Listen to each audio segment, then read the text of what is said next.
Oh, okay.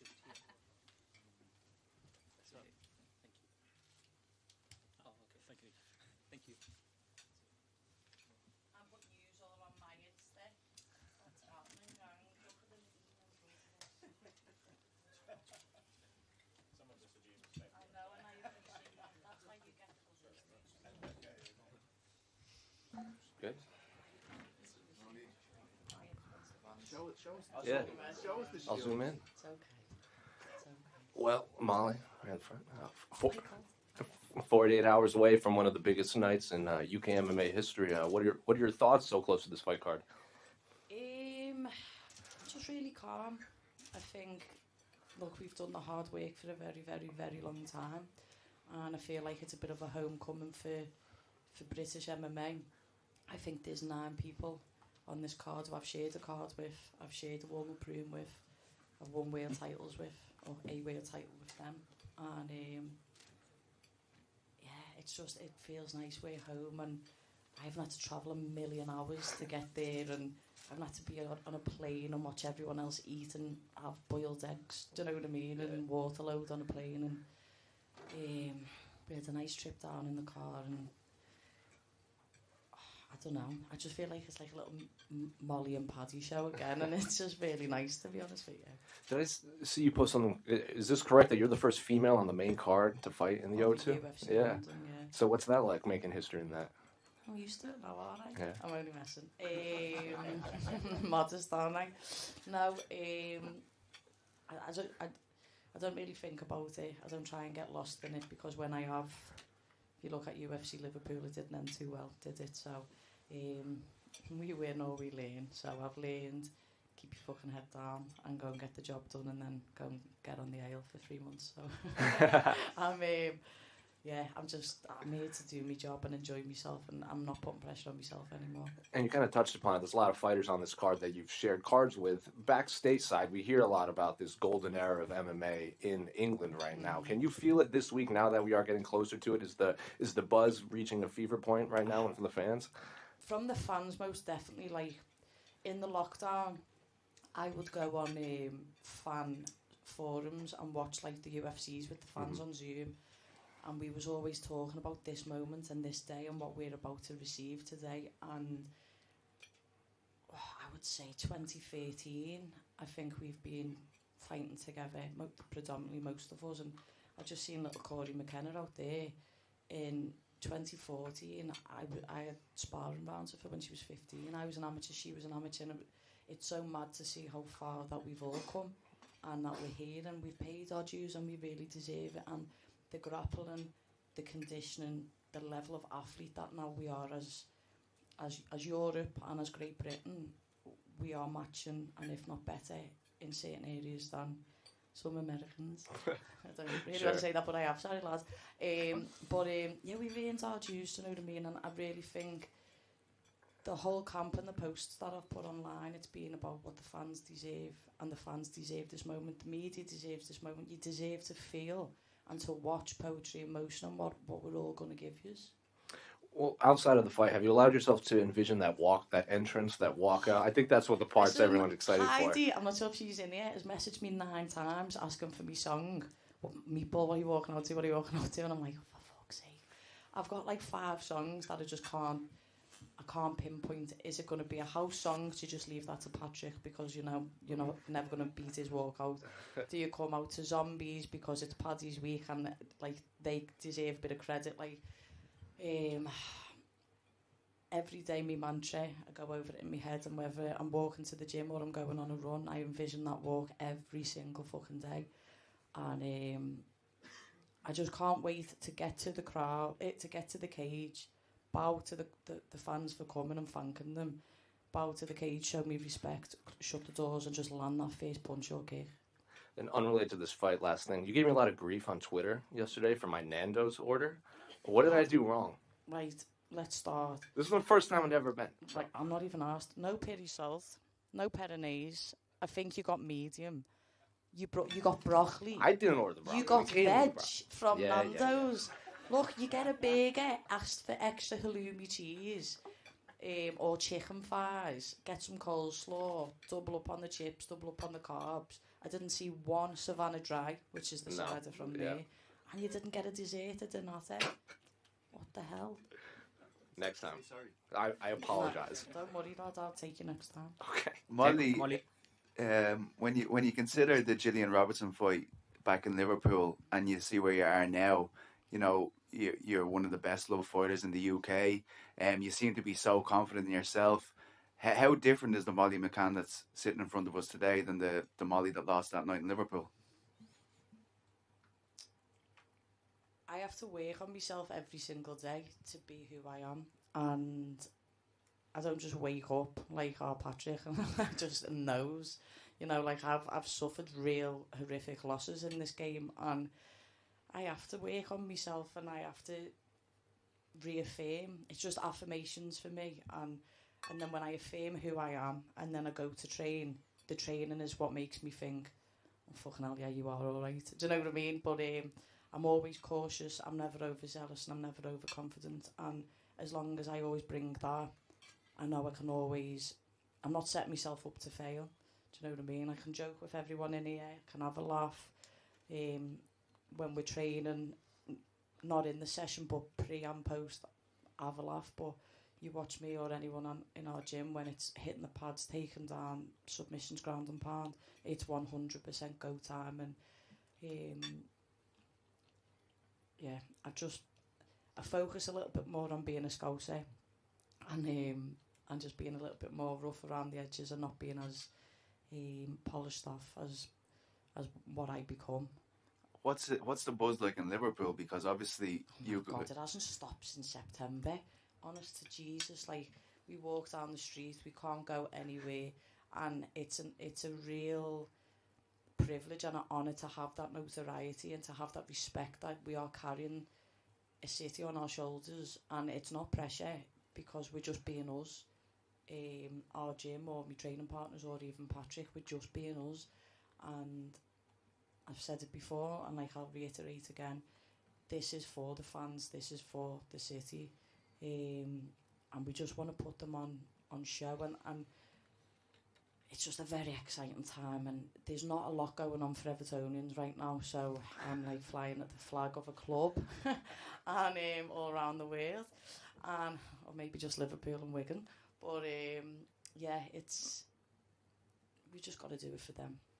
I feel like I know most of the lingo, right, with the Scouse people being from Ireland, but one thing I don't understand, and I have to ask you, yeah, it is come hesky. I need to know what it means. I don't understand. Here we go, right, so there's a famous video, it went on TikTok, there was a rapper in Liverpool, and his dog is actually called Esky, but it sounds like he says Hesky, and everyone thinks Scouser, Emil Heskey. So there's a dead rat on the floor, right, guys, and his dog walks over to it and sniffs it, and he goes, what? Look, Heskey, that thing is hungry. Come, Heskey, come, Heskey. So I should have done it to all yous because you're eating, you bastards. But in Liverpool now, if someone goes to eat, and you know when you see them eat and they're like, oh, you record them and you go, come, Heskey, that thing is hungry. And then you put it online and just like embarrass them, to be fair. So it's Scouse meme history. And in when we was on our way to Vegas, even Adam Ventry sitting down here now, he was sat in the seat before in front of me, and I was like sat behind, and he's eating on the plane, and you know, like you have a telly in front of your seat, so I can just see his image, like his reflection, and I'm watching him eating this burger, and I'm going, come, Heskey, and it just lightens the mood. But in the fight or in training, I used to go, if we hit someone hard, I go, oh, proper Heskey fight, yeah. So in the last fight, it's funny, like that last 30 seconds, Paul Rimmer goes, come Heskey, yeah. So I would just go, put my hands down, and just start levering it. So you'll probably hear them all shouting it now in the next fight, come Heskey, but yeah. Ta-ra for now. Ta-ra, lad. Hi, Molly. You got in there quick, son. Yeah, I've been waiting. How are you anyway? I'm alright. I'm really haven't seen anything like this for a while, so it's a belter. firstly, I just want to say, look at you, BT Sport feature I thought film you was going to slash say me hair and me document- Botox then, lad. I know, yeah, I know. That was later. Let's do the formal stuff first. But yeah, BT Sport feature film slash documentary. I think it came out last night or something. Yeah, 10:30. Well, about 10:40 because Man United are poo. And the show ran over. How does that make you feel? I haven't watched it yet. I'm going to go, there's a premiere at the BT studio on Thursday, so I'm going to shoot down there because I haven't got to cut much weight or any at all. So I'm very, very excited to go and watch it, mate. And just talking a little bit about your last fight. Going into the fight, you've spoken about quite openly how it was a lot of pressure and you felt like you were genuinely fighting for your contract. I just want to say, like, now with the vibe that it is, how much better does it feel that you don't have that pressure anymore and you can be a bit more relaxed? Just put into words, if you can, how much better that feeling is for you right now. Ultimately, one of the greatest to ever do it, the GOAT, said, Katie Taylor, pressure is privilege. So to be under this banner and fighting the best of the best, you will always feel that, or I will, because that's who I am.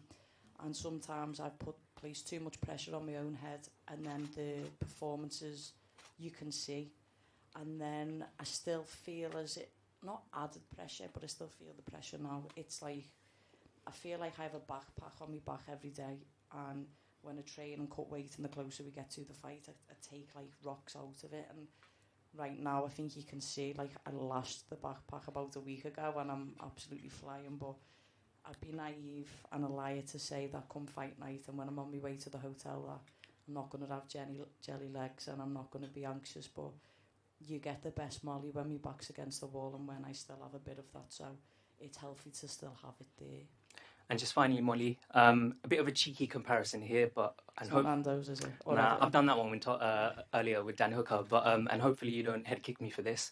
But just on your last fight, it almost felt as if it was kind of like you were facing a relegation battle. And you said you're a big Everton fan, who are at the moment, let's face it, they're facing a bit of a relegation battle at the moment.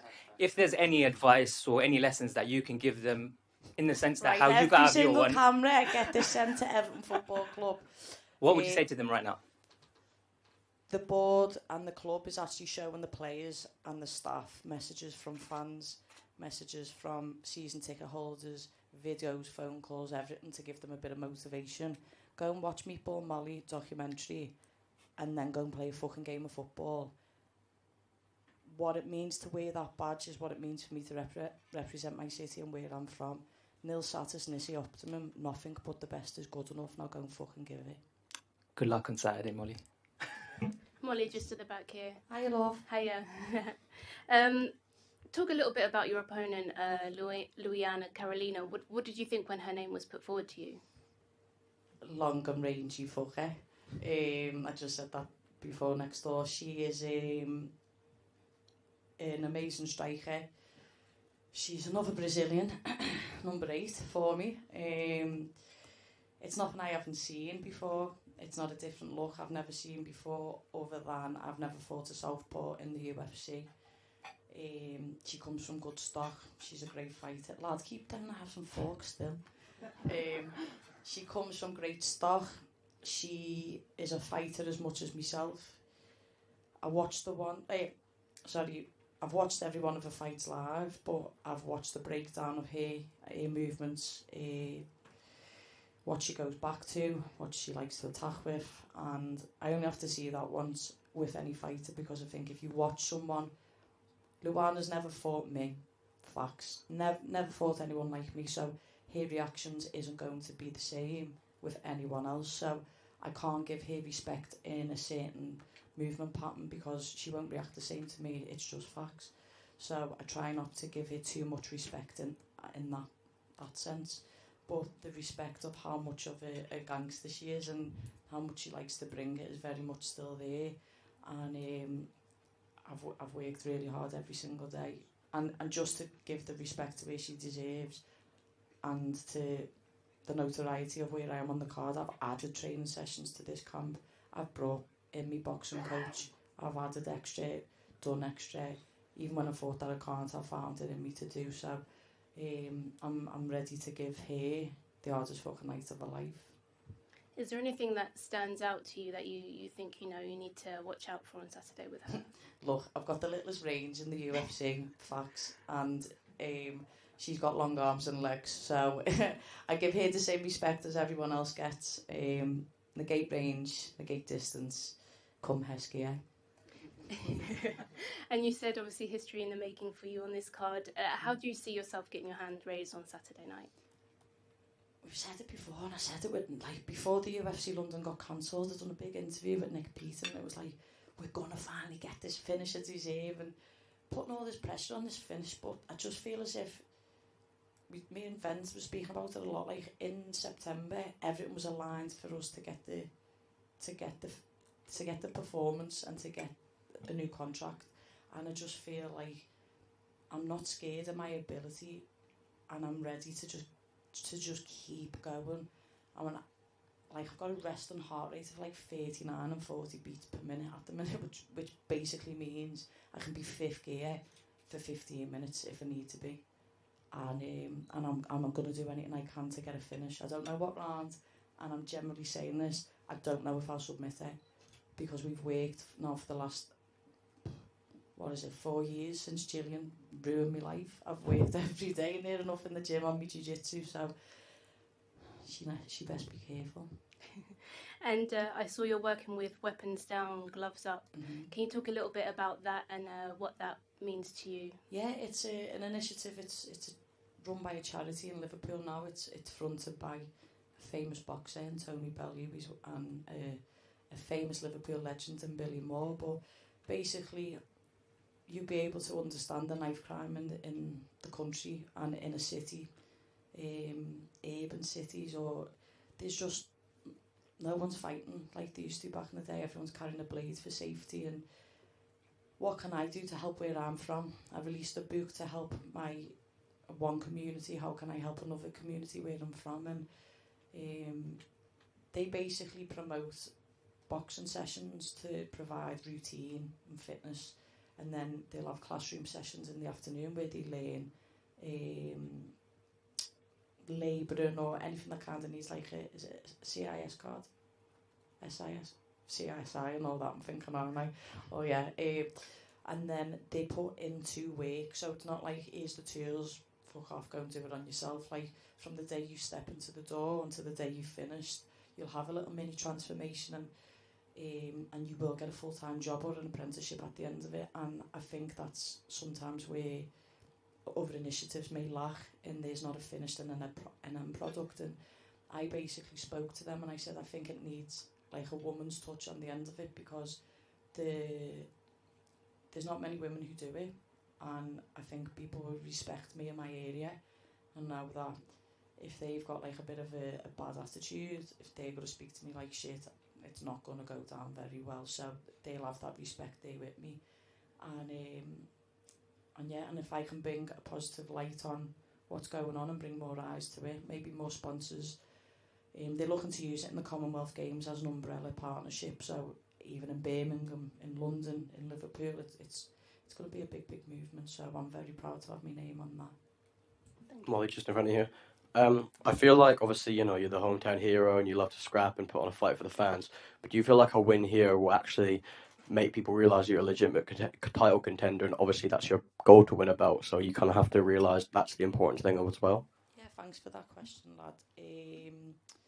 There was a time when I stopped thinking about that, and I just wanted to be a fan favourite, and I just wanted to have the best performance on the night I could, and then that's why I wasn't getting the performances and the decisions. So I had to start reevaluating and thinking about, why am I doing it? Because I'm not doing it to be mediocre. I'm not doing it to be top 10, top 5. Like, I want the belt. If not, I wouldn't do MMA anymore. I wouldn't go to a lesser promotion for more money. I wouldn't be fighting MMA. I'll go back to boxing. So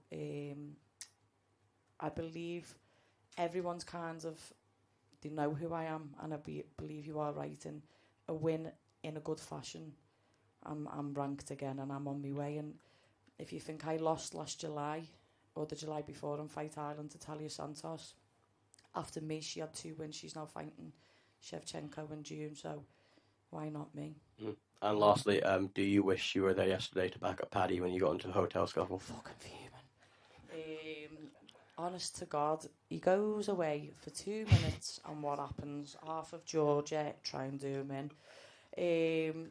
Look, we roll as one, and a girl or not, that's how we're brought up in Liverpool, so we back our own, but we couldn't believe it. Blaze wasn't there recording it. None of us was there to back him, but okay, Scousers don't get knocked out, at least the good ones don't, so he had it on his own, he had his own back, didn't he? He still got on with a hand sanitizer bottle, but, you know. Well, his eggs went everywhere. He was more fuming about the scrambled eggs getting flung across the floor than he was about the Georgian trying to web him. Cheers, Molly. Am I done? Molly, can I just ask you one question about Paddy? Actually, there was a while there when you were signed, right?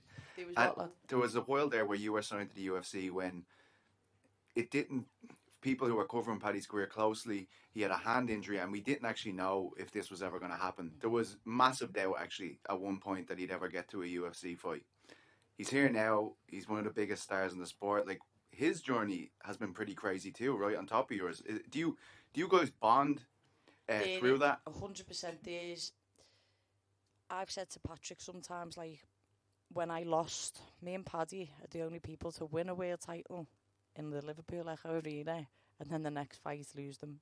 Oh, well, I didn't lose my title. I signed to the UFC and then got put a kip, but he lost his next fight in there, and I had to ask him, like, how the fucking hell do you deal with this? And he told me, and I learned some valuable lessons off him, and even in terms of, like, the fame and everyone on you, and you'll see with me and him, we don't like to let people down.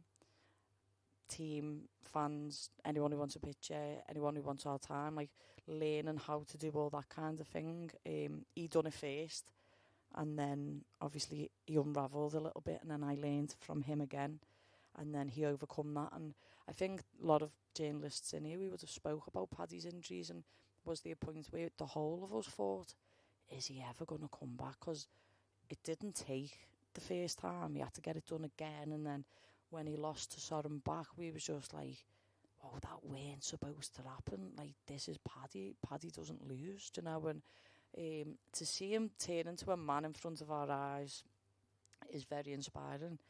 And he's like the captain of our ship, do you know what I mean? I'm the big sis in the gym, he's the captain. And we learn from each other and push each other through the tough times. And we're very, very fortunate in our way we share a lot together. And April 1st, 2018, I believe, was the last time I opened and he headlined. And it's not quite the same.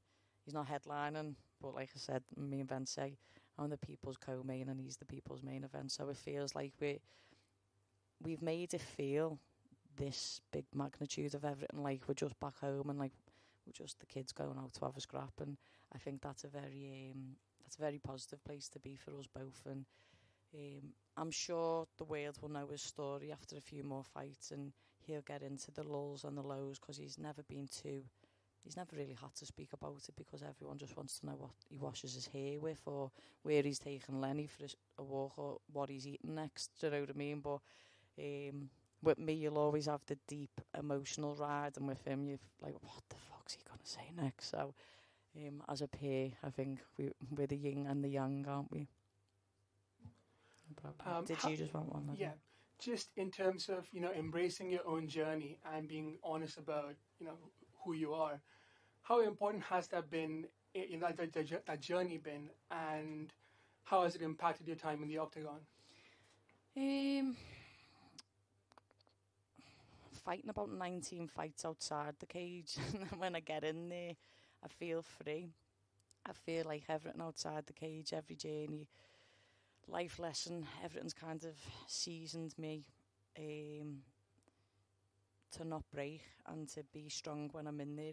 And people go, where the fucking hell do you just pull it out of? Where'd you find it? And I suppose not only being a gay fighter, but being from Liverpool, or even worse, being an Evertonian, we are just very much accustomed to adversity. And I said it, didn't I, lad, that the tough times don't last, but tough people do. So